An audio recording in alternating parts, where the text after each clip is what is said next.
Do you feel better off after this week's budget? There's help with childcare, fuel, pensions for some, but wages are stagnating and we're on course to pay the highest level of tax since World War II. Tonight, we're in Warrington in Cheshire, sandwiched between the big cities of Liverpool and Manchester, with one Labour and one Conservative MP. And staying on the theme of money and funding, our audience is asking tonight, is HS2 worth all the billions that it's costing? And who will get their vote at the next election? Welcome to Question Time.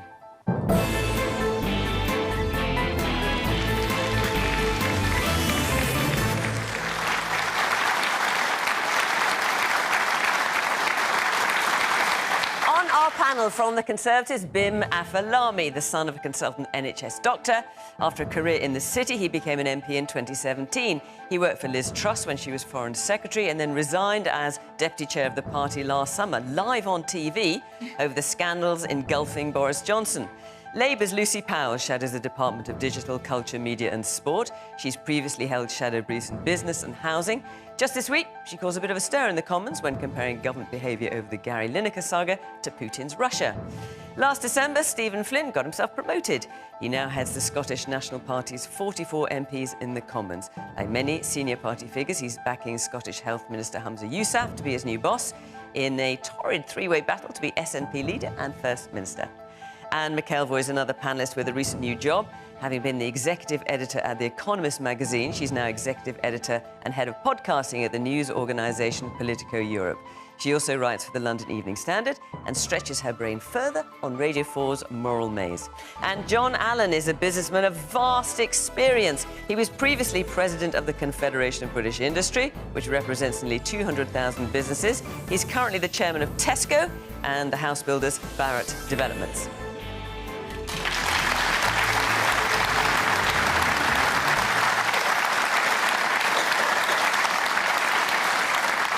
Good evening. Hello from Warrington. Welcome to our panel. Welcome to our audience here. Great to see you. And, of course, as always, we're on social media too.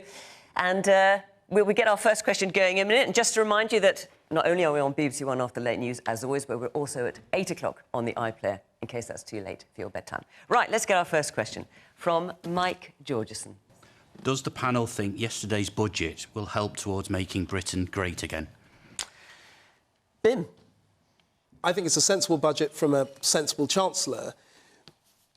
A few big things in it that I think will make a big difference to families. The first is a huge new offer for people on childcare. Anybody, working parents, anybody worried about affordability and accessibility for affordable childcare, 1- and 2-year-olds now being covered with a 30 hours free childcare. I think that will make a big difference. Anybody who runs a business, you'll get 100% tax deducted if you invest in machinery, your plant, your buildings. That will make a big difference to those businesses.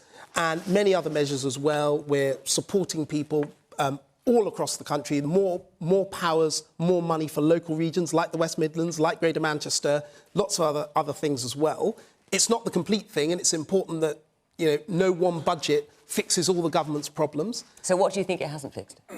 Well, I think that the biggest thing, in addition to the sort of policy measures I mentioned, was inflation coming down very fast, much faster than was previously predicted. That will enable us in the next budget, in the autumn statement, and then the budget next year to do even more, because inflation, once it's under control, as we've seen with the deal with the unions in the health sector, NHS today, that will mean that we can go further and faster. OK, so what do you think Jeremy Hunt missed out then?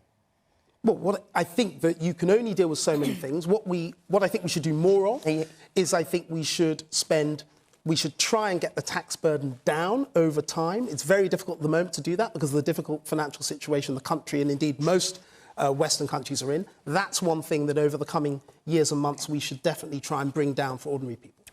Lucy?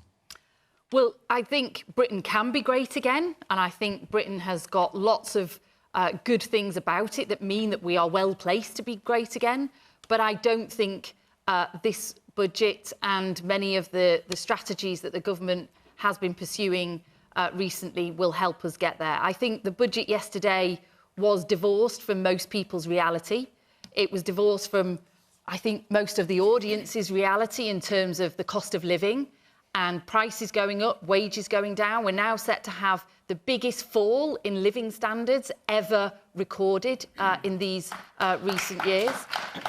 Divorced from what's happening in our public services. Virtually no mention of the NHS and what's happening in our NHS and public services at the moment, with huge waiting times and so on that we're seeing. Divorced, I think, from most businesses' realities, who are facing higher costs, huge energy costs. They want to see action on business rates and things like that. Nothing in it for them at all either. And for some of the big businesses that John and others represent, you know, we're missing out on this global race for the new jobs of the future. Nothing new in that budget for all those opportunities that Britain has before it. I think, finally, it was divorced from reality in who it benefited most in some of the decisions they took and who it didn't. I mean, why you need £1 billion pension tax cut for the top 1% of this country when everybody in this audience is paying higher tax as a result of this government, I just beggars belief. Okay. John, Lucy's saying it's divorce from reality when it comes to business.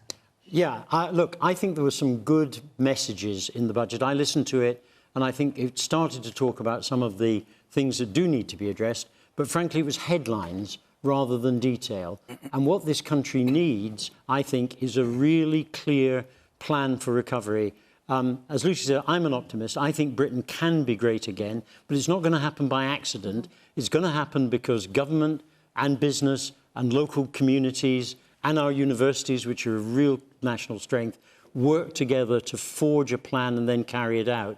And I think there was nods in the direction of some of the things that we need to do, but, you know, it's all too little and too slow, and I'd love to see the government speed up and also flesh out what it's actually going to do.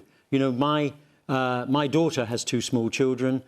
She contacted me this morning to say she's not at all clear that this childcare thing is actually going to work. It sort of sounds good, but actually, you know, is there going to be substance? And her kids will be out of the zone for childcare by the time it actually fully comes into effect. So I think we need a national plan, and it's good that the government is starting to talk about growth, but I think they need to demonstrate how they're going to do it. And can I ask you, Mike's question is, will the budget help towards making Britain great again? Do you think the Conservatives are the government to make Britain great again? I think that's for the electors to decide, you know, next year. All I can say is, you know, based on my observation, I think Labour at the moment have developed some very good and very plausible plans, which, if they're elected, hopefully they will put into effect. I'd love to see the government doing the same thing, engaging with business, developing detailed plans to generate growth for this country and all over this country too. You know, I think we do need to make a reality of levelling up. You know, I used to come to Warrington as a young man, as a young Unilever trainee, to watch Purcell being manufactured at Crossfields. Sadly, that's gone now, but we need to have a programme, I think, to reindustrialise, to get back into manufacturing, and it's possible. It's not by doing what we did 100 years ago. It's by developing future industries and really committing to them. So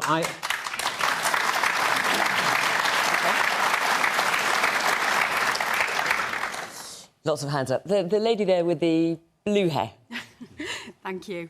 I think the childcare announcement is really welcome. I was paid over £1,000 a month for my childcare. I've got friends who have got 2 children in nursery care and are paying nearly £2,000 a month. However, it's too slow. Why are we bringing the pensions relief in for the wealthiest in society next month, but those who are really, really struggling with the cost of living now have to wait until next April to get that help with childcare? OK. Bim, I will come back to you on that. I'm going to get round the rest of the panel first. Let's hear a bit of our audience first. Yes, the man there with the white and blue top. I can't quite see. Yes. I'd just like to wonder how the government can justify giving tax relief to the top 1% when there's people going to food banks. These people who are getting this tax relief can already afford to pay up to £3,500 a month into the private pension scheme, and yet they're giving them more, and the people who need it most are getting less. OK. And the woman in front of you? I think the announcement about childcare is great, but I think that the government are prioritising economy over family. There's no support for families where one parent wants to remain at home to care for their own children. It's just encouraging us to outsource childcare so that we are out in the workplace, and I think there should be more support for families to be families. So do you think it kind of applies a kind of pressure to make you feel that actually you should be out of work rather than looking after your child if you want to? A family could live on one salary comfortably. It's very hard to live on one salary now. Obviously, there's single-parent families as well. There's no support for parents who want to raise their own children and don't want to hand them out to other people, especially when they're 1 and 2 and they should really be with their parents. OK. Stephen? Well, the folk who I speak to will share the same view that I do right now, that this budget is a complete and utter letdown. And I'm quite angry about it because people can't afford to pay their energy bills, they can't afford to pay their mortgages, they can't afford to pay their rent, they can't afford to pay their food bills, they can't afford, some of them, to put clothes on their kids' back or shoes on their kids' feet. And the Chancellor's answer to that was to keep energy bills at an astronomically high level while stealthily taking £400 away through the energy rebate scheme. He wants old people and disabled people to pull up their socks and have an MOT and go back to work. He wants to give the richest people in society a tax break on their pensions. What planet do these people live on? And I can't wait.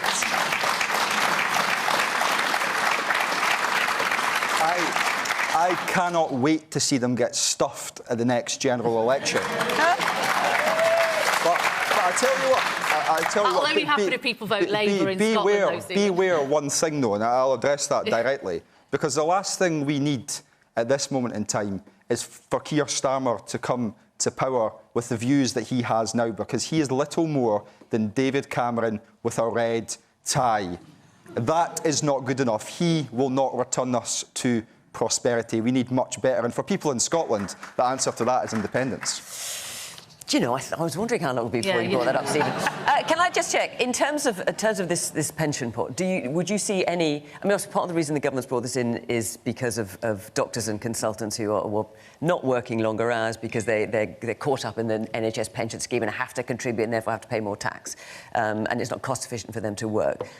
Can you see any way around that? So make it about doctors and consultants then. Don't make it about financiers. Don't make it about all the other people in society who are already incredibly wealthy in their own right. There are people seriously struggling at this moment in time, and the Tories have got their head in the sand as always.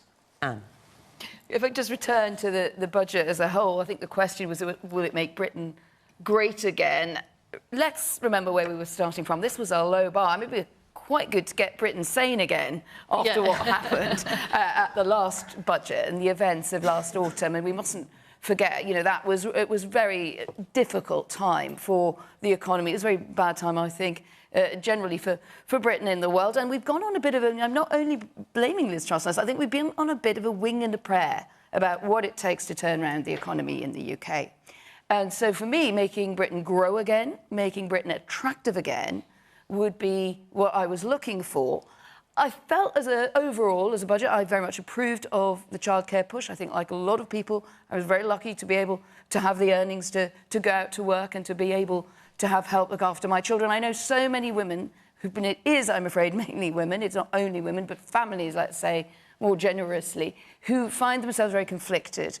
And what happens is they fall out of the workforce or they fall behind in their careers, and with more support, and there are much better models for this in continental Europe, they can stay in the workforce. So I think it is very good. It will be difficult to get it together. The reason I think the lady asked why does it take so long, I'm afraid it does. You can't just magic it up. But it does need to be delivered, and it needs to be delivered. I'm looking meaningfully at the Conservative on the panel. It needs to be delivered with quality childcare as well. That nobody wants is a situation in which small children are put into childcare that isn't good. Where I would probably have a bit... I'm less sure about this, but when we think about what makes Britain attractive, why would you come here? Why would you invest? What are you going to invest in?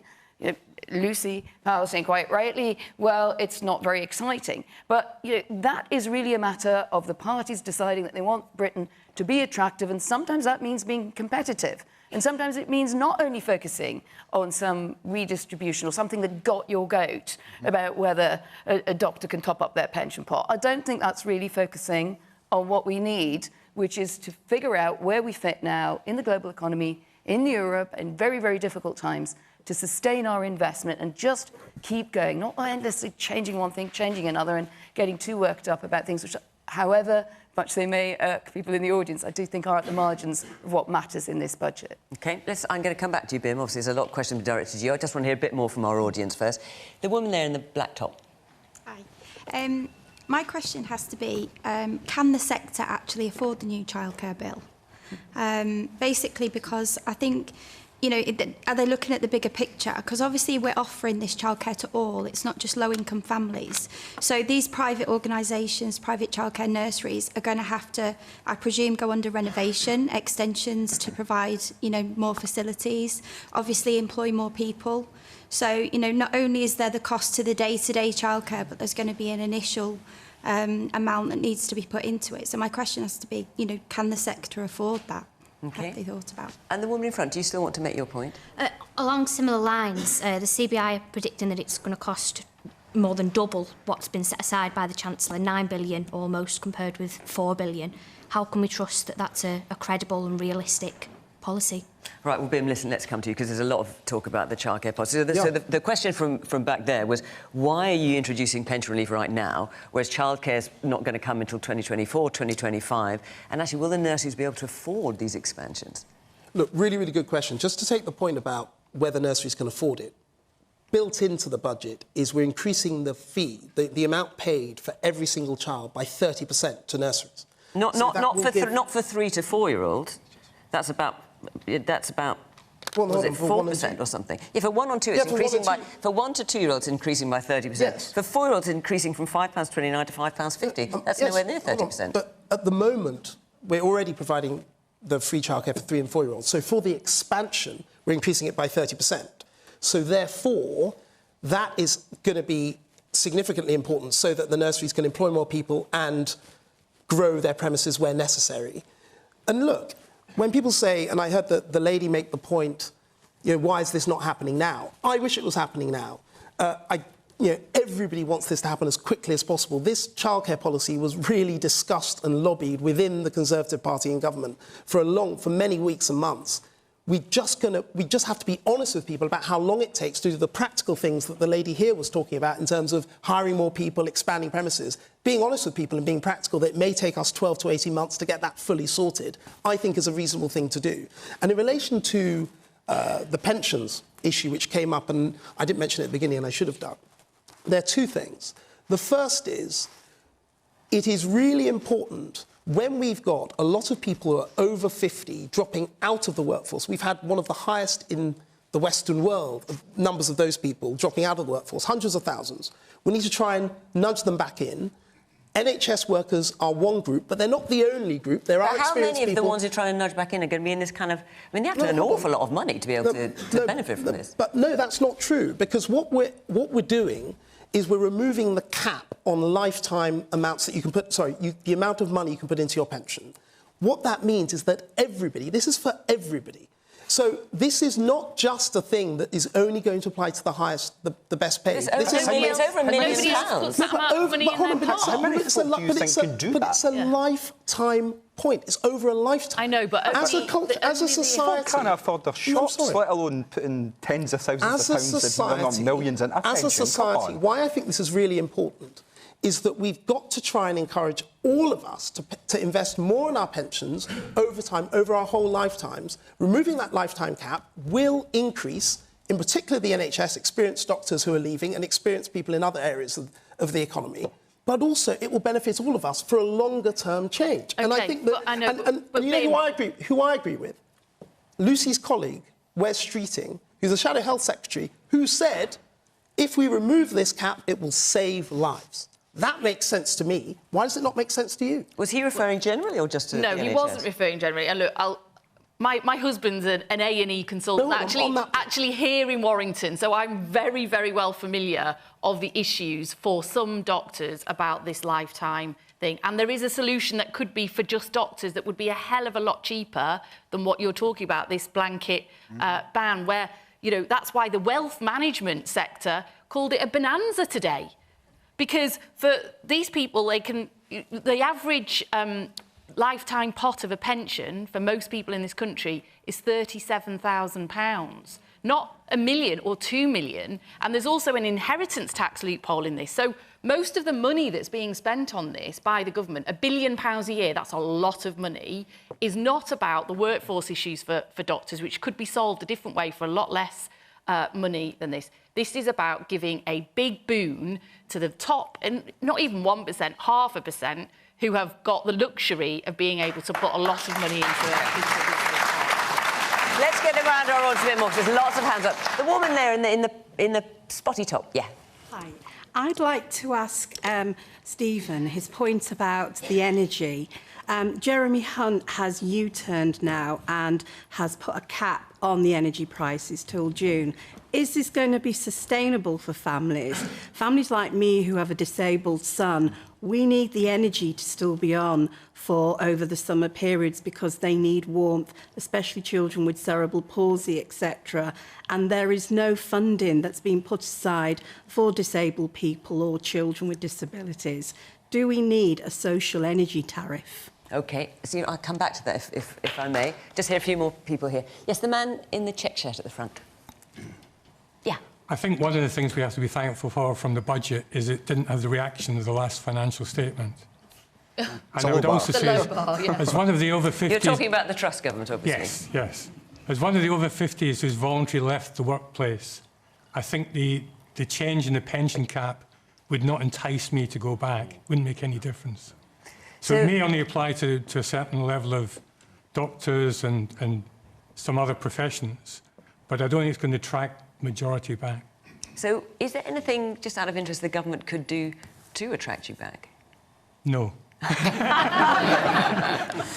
You're just enjoying it too much. But it's actually just on that point, because it really depends where you are. For other people, we're actually offering a lot more support for people in midlife or mid-career, helping them get into new things, reskill, retrain. That's really important for a lot of people as well. You're going to sanction them if they don't. That's not offering support. No. That's literally just hitting people with a big stick. That's just completely not true. No, of course it's true. It's not true. The woman here. What I don't understand is how it's taken so long for this childcare issue to be brought to head. This has been going on for years and years and years. The Conservative Party have been in power for years. And also, what will happen? It won't take effect for another couple of years. What is going to happen with the mass influx of parents wanting to bring children into childcare establishments when childcare establishments are closing at a rapid rate at the moment? OK. The woman there with the dark hair. Yeah, no, sorry, let's get them right. You've got your hand up there with long dark hair. That's it. How is the government going to help the early years sector deliver the new funding proposals? The current qualified practitioners in the workforce is at an all-time low, and there isn't enough time to recruit enough people during qualifications to actually deliver it in time with the proposals, so there needs to be a real reform. It's interesting. So this, obviously, the childcare proposals were one of the big things that Jeremy Hunt wanted to unveil in the budget. And what I'm hearing back is a lot of concern and dissatisfaction with it. In the interest of balance, is there anyone here who thinks it's a good idea and thinks it's going to help? You do? Right, OK. It's just, it needs real thought of how that's going to be delivered properly, because currently, if we don't change the way things currently are, it won't be possible. You're completely right. It does need to make sure that it's delivered sensibly with the partnership of the early years sector. You're completely right. But what do you think about the fact that at the moment the government's proposing, what, something like £4 billion, and you've got the CBI, I think it is, saying it's going to cost twice as much as that? Well, when they do the costings, it's done not by just the government. The Office of Budget Responsibility also looks at that, and that's the number that they have come to. So I'm not saying they're right and the others are wrong. Ultimately, it will depend on how well we implement this policy. But what I'm hearing tonight is people are keen for it to work, but we've got to make sure that we deliver it, and we will. But it's not free. It's funded as well. The current funding rates don't work. That's why we're increasing them, as I say, for 1- and 2-year-olds by 30%. Fiona, John, yes. If I could intervene, isn't this a very good example of how not to develop policy? I think almost everybody thinks this is a good idea. Why was there not more consultation with the providers of... There was a huge amount of consultation. Yeah, well, there was a huge amount. Well, that's not what they're saying today, Bim. They're saying it's impractical, it's underfunded. and so on. And I just think that, you know, if it had been better thought through, it would have got a much better response, which it probably deserves to get a better response, because it's definitely a step in the right direction, but it just looks half-baked. Well, I tell you why it didn't get more consultation, because the government is all about politics, I'm afraid. They could see that the Labour Party, we've been really banging on about childcare issues for many years, actually, and particularly ramping that up in recent months. We needed... they knew we were going to have a sort of big offer at the next election. We've been doing lots of work about how we can make that offer work, how it could work with the sector, what it needed to look like. It's also a very complicated system we've got in this country. You get some tax-free, some free hours that aren't really free. It's a subsidy. You get some money through universal credit. It's a complete mess, and it does need looking at. And so the government, the Conservative government, wanted to shoot our fox on that and try and not make it an issue at the next election, which is why they brought something forward before it was ready. It was a back of a fag packet job, really, wasn't it? Let's be honest. Now, Stephen, I'm going to bring you both back in before I move on. Stephen, specifically, there was a question from the woman at the back there about a social energy tariff. Yes. And is that something the SNP would bring in? I think everyone would be broadly supportive of something like that. I would obviously need to look at the details. But in terms of energy, and this is an important point, so the Chancellor has obviously said that it's going to be £2,500 capped. And that only is for average households. Obviously, it depends upon your usage. But there was about £30 billion worth of fiscal headroom available to him. He shouldn't have been freezing bills. He should have been cutting people's energy bills. That would have put real money into people's pockets. It would have helped to improve living standards across the board. And very, very quickly on workforce issues, which applies not just in the public sector, but in the private sector. There's a simple answer to that, an answer which the Conservatives don't want to hear, and indeed the Labour Party don't want to hear, and that's to reintroduce freedom of movement with our friends and neighbours on the continent of Europe. Anne, briefly, if you would. Just coming back on the childcare point, I don't think Lucy can be entirely surprised that the government practices politics, just as the Labour Party occasionally does. And I would give credit to the Labour Party. But I'd rather they thought about it before they just did it, just as a political gesture. Well, hang on, they're doing something that you kind of like them to do, and I do think people get quite tired. And I think it's very difficult for the Labour Party, because actually, when it gets down to brass tacks, apart from something like pension tax relief, lots of this budget, I think Labour would fundamentally agree with. Nobody wants to have an argument about tax. Labour doesn't really want to have much of an argument about tax. So some of those old dividing we had a massive argument about tax at the last budget and the budget before. We don't have one at the moment. In fact, they haven't said anything on spending plan. They haven't said anything about tax. People are now paying more tax than ever, and they didn't say anything in the budget about that. Right. So well, then you can tell us. Are you going? We up will or down? be. We will be. Don't worry. Okay. Well, good. When is that going to happen? Actually, hang on a second. When's that going to happen? As part of our manifesto process, you have to see what the economy is at the time, obviously, and make those sums out. Just out of interest, and make those sums up. How far out from election would we expect to see it? We'll do all those things in due course. I knew it was going to be due course. Okay. And briefly finish your point. I just knew we oppose the NICS rise. We oppose the 45p national insurance contributions cut. You know, there were clear. Things that we've been saying. I know that's the greatest hits, but here we go. On the childcare point, I just feel that is a good example. Yes, it is imperfect. I thought the questions are very targeted. There is a lot of practicality. There's policy, and I also will be focused on testing how it works out in practice. But it is the right direction of travel. And I think the best thing is sometimes for the parties to get together and accept that something which is overdue is a good idea, and by all means knock yourselves out arguing about the detail. But the main thing is that we stick behind it and start to deliver policy over 2, 3, 4, 5 years, whoever is in power. Because if we don't, we go in the zigzag. We have Labour Sure Start, then we have the problems with Sure Start, then it's pulled back, then something else. The kids have grown up. So that's I completely agree with that, though, in that sense. So we've been campaigning on childcare improvements for a long time. All right, Lucy, we hear you. I'm just going to move on, because I won't get any of your other questions in, and it'll just be about this. So, before I do, I just want to tell you that Question Time is in Newcastle-under-Lyme in Staffordshire next week. The week after that, we are in Bristol, so all parts of England for that week. Obviously, we'll be coming to Scotland as well, Stephen. So if you'd like to come to either show, go to the Question Time website, address is here, follow the instructions and come along and be part of our audience. OK, so we are taking a question now from Pauline Weston. Yeah. To what extent do the panel agree or disagree that HS2 is a total waste of money and an environmental disaster? Right. So...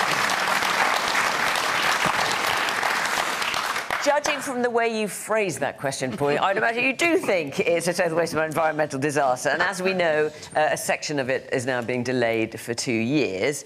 We're told that will save money. John? Yeah, I think it's a question of priority. My own view is, and talking to people in this part of the world and also on the other side of the Pennines, that the real priority is improving regional transport within regions so that...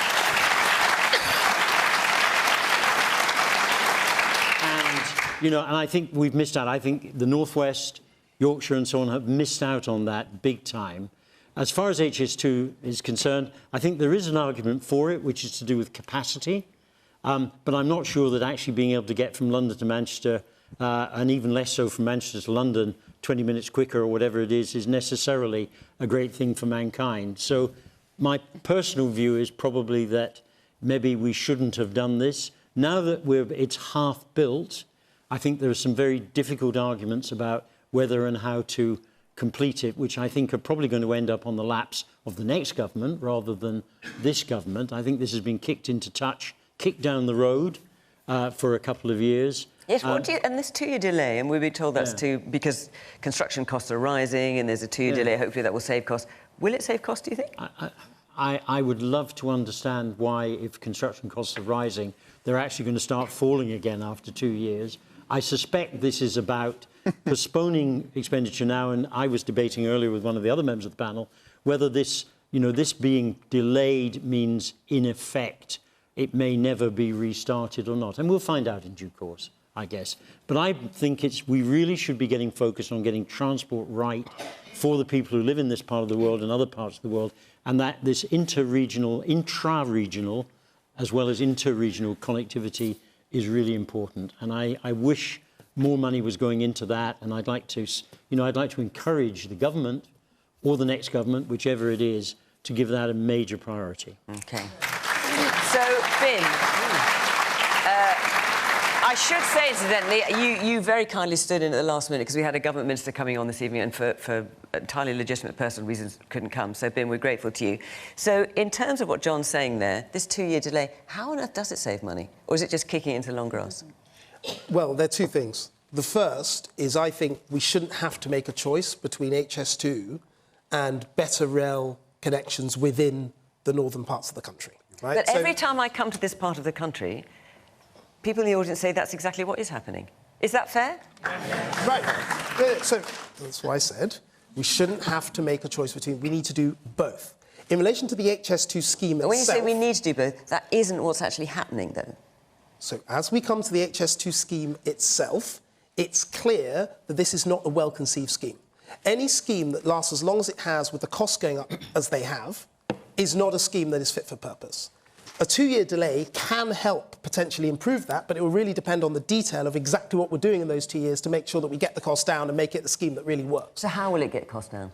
Well, it would really depend on the very minute details of exactly how you're designing the scheme, the contractors you're using, the timeframes, how much it costs for you to buy the land, all sorts of details around it. But fundamentally, I think that it is wrong for us to say, let's just abandon HS2 that is already being built, but we've got to make sure we find a better way in this country of building massive infrastructure. Other parts of the world, per mile, when they build railway, it's so much cheaper than this country. We really need to look at what is wrong with how we are doing it. It's not a problem of intention. The Labour Party, when they're in office, wanted HS2. We pushed it forward, but we're not delivering these things properly. And I think but you've had quite a long time, just to point out the obvious. I came into Parliament only 5 years ago. I'm talking about the government. Right, yeah. Quite a long time to work out if you're doing it properly or not. Well, it is clear. It is clear. Put down the spade. Put down the spade. In all areas... Keep going, Bim. Keep going. Come on. We are not doing this very, very well because it is a really complicated, one of the biggest infrastructure schemes in the world. But we can do it because Crossrail did get done. So I know we have the capacity to do it. We need to be able to do that in HS2 and across the north of other regions of the country to make sure we connect up our different regions, because unless we can get the cost of these things down, nobody will ever put forward doing major infrastructure again in this country, and that would be a shame. But let's not just say we shouldn't ever do big schemes. Right. Not surprised, quite a few hands up on this one. I could have predicted that. First of all, the woman here in the pink top. Hello. Yeah, I live in an area where multiple houses were under compulsory purchase because of the HS2 scheme. So there was enormous upset, which has actually caused ill health for a number of families, and families who live very close to me who have fallen victim to that. In addition to that, the infrastructure in order to get to the HS2 point to board the train is likely to actually take the amount of time, which is the difference in the shortened journey from where I live to London. So in terms of leaving the house and getting to London, the time of the journey isn't probably going to be very much different at all, and I'm literally talking 10 or 15 minutes. I mean, one argument for HS2 is that it would increase capacity even if it doesn't shorten the time. Does that convince you at all? I feel that we have a decent... Where we do have quality, I agree with the point that we actually can get from this part of the country to London relatively easily, regularly. The quality of the trains is sufficient. There's a murmur of agreement with you there, I have to say. The local networks, much less so, in terms of the quality of the trains, the regularity, the size, they're cramped. That's where the problem is. OK. The woman in the black top there. Yes. With reference to what John expressed with regards to local transport links, the size of Warrington now and the new houses that are being built, it's practically turning into a city. So how would John recommend the local transport links are improved? And I live in South Warrington, which doesn't really have the transport links out to Manchester or Liverpool, yet we do have 2 motorways on our doorstep. But there's part of Manchester's tram system, Altrincham, that ends not so far away, and if that was extended over to areas like Lymm, Thelwall, Stockton Heath, it would be so much of improvement to not just the environment, but the people's lives within those areas. But South Warrington gets nothing. OK. And the man in front in the glasses. Yes. Isn't the reason we don't get anything built and everything's over cost is because nobody wants it built in their backyard? I know it's bad to echo Tom Hardwood, but shouldn't we just build it? Shouldn't you just build it? OK, yes, what you were saying the other week. Yes, and the woman there can you see the woman there with the red top and the long brown hair? Yes. Thank you. I think, Bim, I agree with your statement, but you chose to do Crossrail, you chose to do HS2, you could have chosen to choose a connection between Liverpool and Leeds, you could have chosen to improve the network between Liverpool and Birmingham or Manchester and Birmingham, but you chose not to. OK. Anne. So shall I just remind you, to what extent do you agree or disagree that HS2 is a total waste of money and an environmental disaster? Yeah, I do. I'll just flesh that out a tiny bit. The question, why can't you just build it? I have some sympathy with the gentleman who asked that, because I have to say, we should also say that sometimes not everything we think is going to happen turns out the right way. Initially, I was quite a believer in HS2. I thought it would come from the northeast. I liked the idea that the north, whether it was the northwest or the northeast, putting aside any ancestral differences, would be more connected. I thought this would really sort of help power forward economies that were getting left behind. But, the project, to put it mildly, has let me down. And I think where we are now, we are throwing good money after bad. And you can see the problem with saying, don't just stop doing infrastructure things, Bim. Yes, I agree, as I also believed, but it is just out of control. And then it becomes a sort of put it off in order to not face up to the fact that something is quite profoundly wrong with what you started in the first place. And it really isn't working.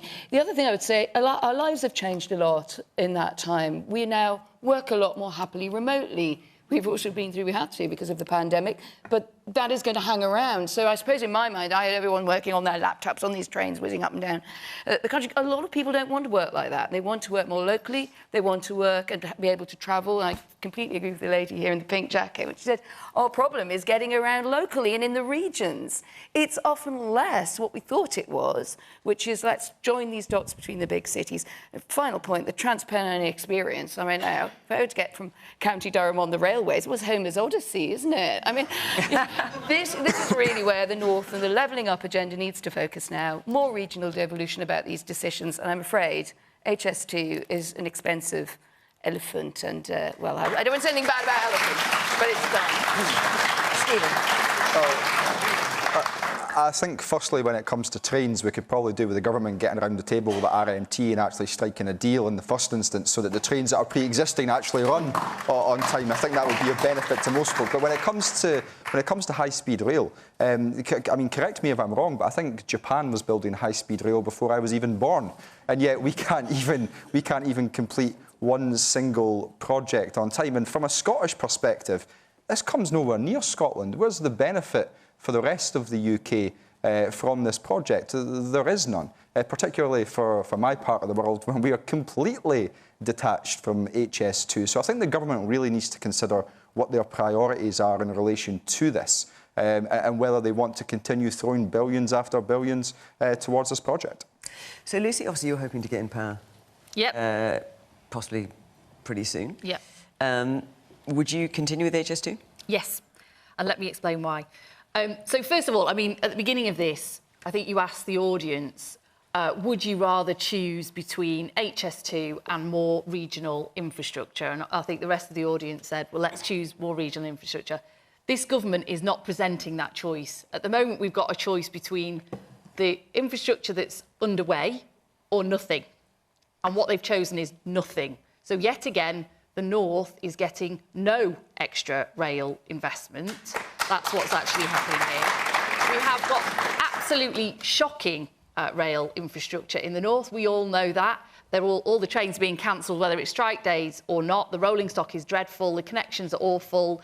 The distance between my constituency, Manchester, and here is 35 miles. That's shorter than the Central Line in London. There would be no question of Crossrail in London being cancelled or shortchanged. It would just be as much money as it's needed, because the philosophy in London is build it and they will come. It will introduce economic development. It will bring jobs. It will bring new businesses. Those same maths do not apply to projects that involve the North. That is the top and bottom of it in terms of this government. And HS2, yes, we do absolutely need Crossrail across the North, probably more than HS2, but let's not forget the bit that they've just paused at the moment, the leg from Crewe to Manchester, that is the Crossrail of the North Line as well.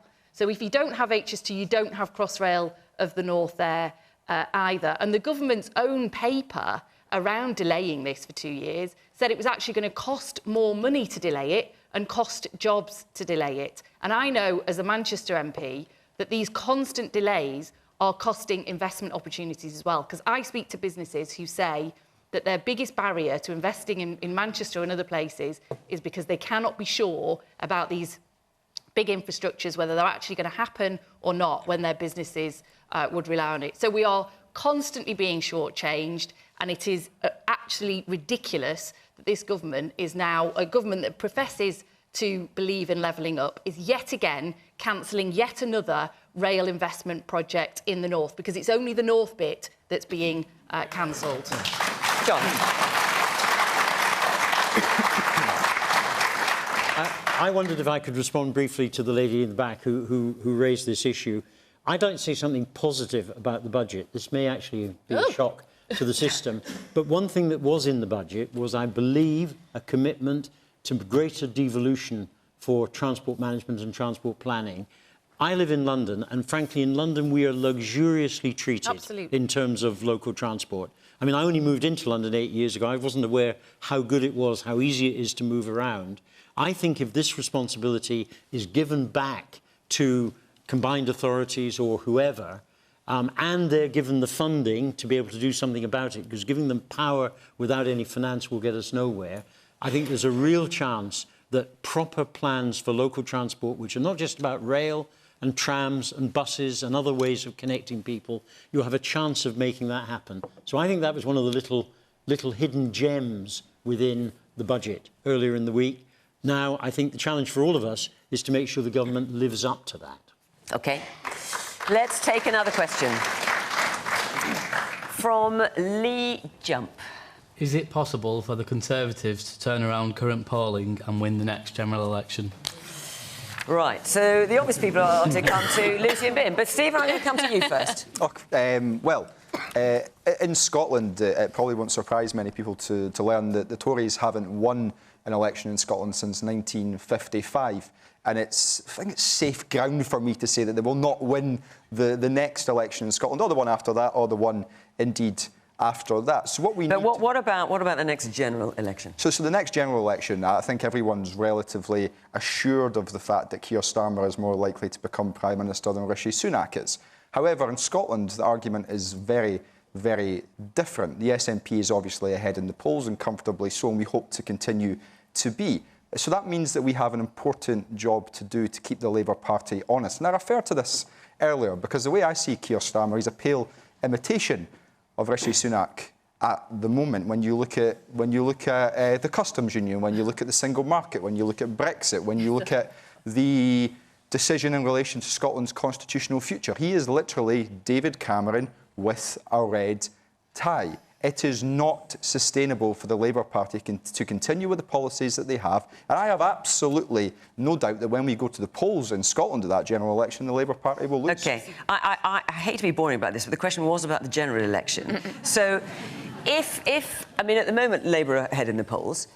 And you can never know what's going to happen at a general election. There's a lot of don't knows whenever there's polling done. If it gets a position where actually it gets to a point of a hung parliament, would you support a Labour government in a general election? Well, certainly I would never put myself in a position where I would seek to allow the Conservatives to come into power, but we would have a number of fairly basic asks of the Labour Party. So you might with Labour then? But we would have a number of very basic asks for the Labour Party. They would need to change their stance in relation to the European Union. They would need to change their stance in relation to growing the economy. They would need to change their stance in relation to green renewable future. Would they have to become SNP? They would need to change their stance. I'll tell you what they could do is allow the people of Scotland the right to choose their own future, because at the moment, whether it's Rishi Sunak or Keir Starmer, they continue to deny the people of Scotland the right to choose their future, a very basic principle in democracy. And whether you are a unionist or a nationalist, you should be concerned about that democratic issue. Anne, you were raising your eyebrows at quite a lot of that. I'm afraid I was, yeah. I did a bit of an eyebrow moment. Just to come back to the question, I think it's going to be very hard for Conservatives to get a majority at the next election. I think that, you can see the polling at about 20 points and north of that. That is, still sending a fairly settled message. I think under Rishi Sunak has clearly got a strategy, and the reason I suspect that Labour are probably feeling a bit less confident than they were a couple of months ago is there is at least a strategy on the Conservative side, and you can see him executing on it. We're not going to touch on it all tonight, but whether it's the Windsor framework, whether it's the reconnection and getting to know the continental neighbours again, and he's around a lot more. He's much more sort of, I think, secure on what he's trying to do, but a lot of damage has been done, and frankly, the pendulum swings. And sometimes it's just good to be looking at change. In a way, what interests me is why, when I talk to Labour people, Lucy will speak for herself tonight, I don't yet feel that there's this absolute confidence in the Labour Party that they can win a majority. They're sort of almost psychologically in hung parliament territory. And I think that does affect the policy debate. I think it affects whether what we feel that we could bank on if we're thinking of moving our vote, or never voted Labour before, want to vote it again, whatever our situation is. So I'm always interested that on paper Labour is winning, but psychologically, at least to me, it doesn't yet feel that it quite believes that. And just watching the response to the budget this week, I know it's very tempting to just pick off bits and say that that the government has failed. I just need to know a bit more from Keir Starmer and Rachel Reeves, who I think is a very impressive Shadow Chancellor, is, all right then, give us the direction of travel. We need to get a seat, tell us where we're going. And hopefully it's not an HS2 job, but yes. Give us a direction of travel then, Lucy. All right, well, I thought the question was about the Conservative, but yeah, look, I think... Is it possible for the Conservatives to turn around current polling? I imagine you will say no. No, I wouldn't say no, not at all. Look, I think the first thing to say is the Labour Party, we suffered our worst election defeat in our history in 2019. We returned fewer MPs than we'd ever returned before at a general election. That was a very, very low ebb for the Labour Party. And, of course, the Conservatives returned a pretty thumping majority, an 80-seat majority at that election. And I think most people then, and for probably a year or two after then, thought that the prospect of the Labour Party winning the next election was a pretty long way off prospect. But here we are today, with that now being a possibility.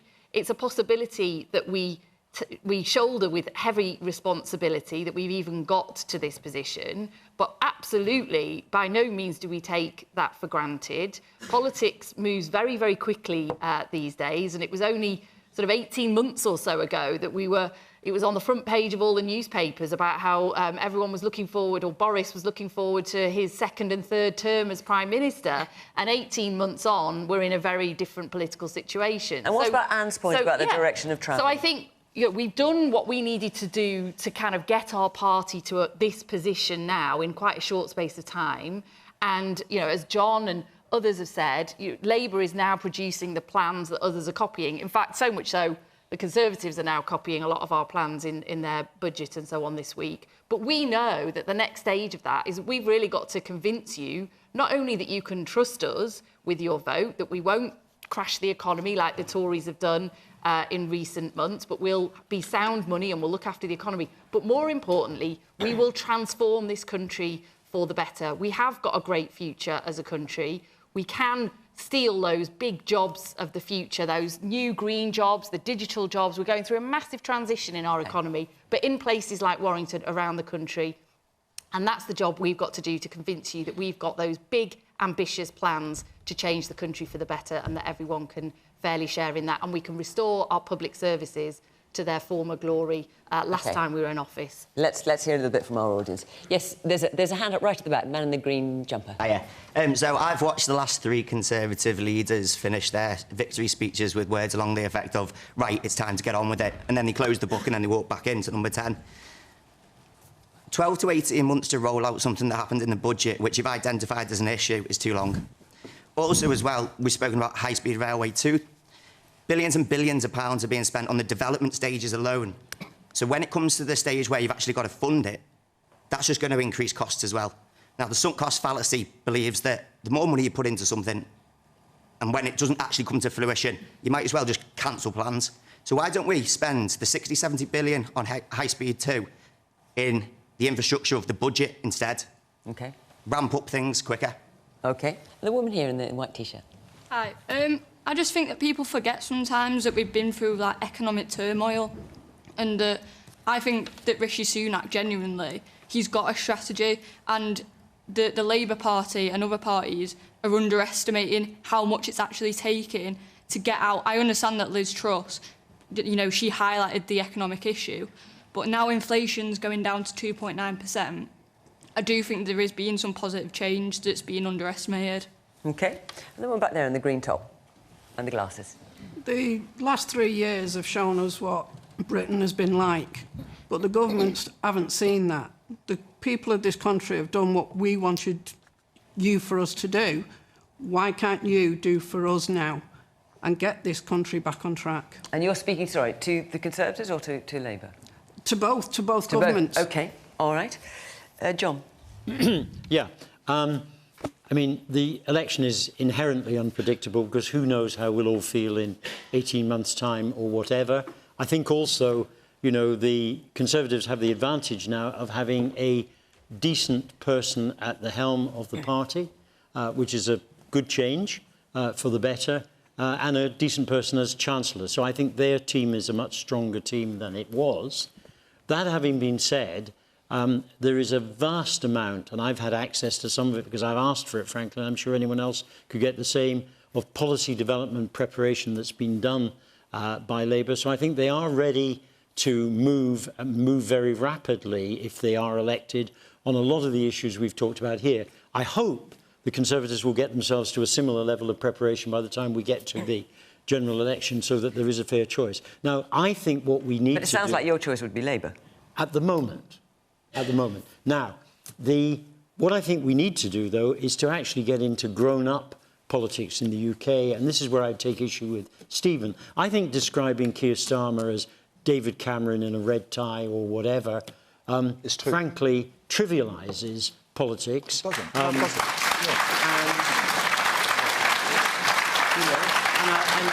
frankly, if you were to say something similar about a leading Conservative politician, I'd feel the same way. I think we've got to grow up. We've got to learn to work together because actually a lot of these issues that need to be fixed are not going to be fixed in one parliament.